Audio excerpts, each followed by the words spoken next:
Mesdames, Messieurs, bonsoir. Bienvenue dans Regard Croisé, comme annoncé. Vous connaissez cette voix?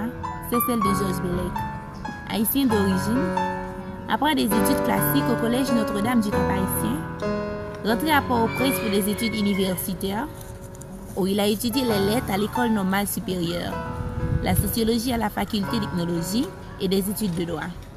Devenu journaliste culturel, dramaturge, metteur en scène, le maître à penser de la COSAF et écrivain, il écrit lui-même ses pièces qu'il joue comme Amour et mensonge, qui peut vaincre l'amour, Souvenirs et dialogues, Sans papier, Le diable dans un thé à la citronnelle, œuvre de Gary Victor bien sûr, qu'il a mise en scène, La fleur et la branche, et tant d'autres et articles. Wow!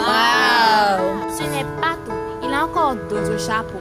Et oui, il est le directeur de coopération à l'École nationale des arts, professeur à cette faculté.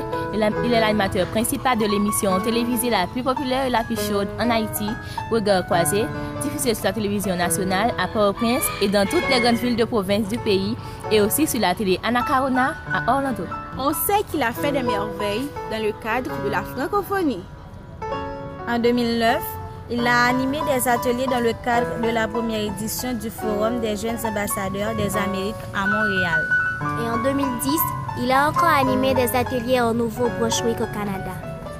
En 2013, il a représenté la Caraïbe dans l'événement qui réunit les spécialistes sur le théâtre organisé par le Canada dans le cadre de la francophonie, Carrefour international du théâtre.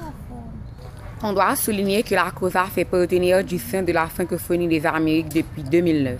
On a la radio jeunesse des Amériques Haïti à la COSAF, dirigée par Bellec Georges, promoteur pour Haïti. Il assure la promotion à travers son émission Regard Croisé, sans compter les différentes activités organisées tous les 20 mars avec sa troupe pour la Journée internationale de la francophonie.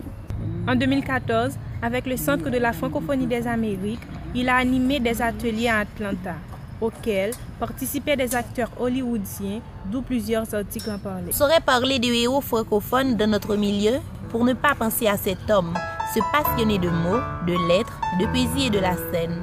Georges Bellec ne cesse de répéter. Il nous faut une intelligence pour bien faire, mais une action pour bien réussir.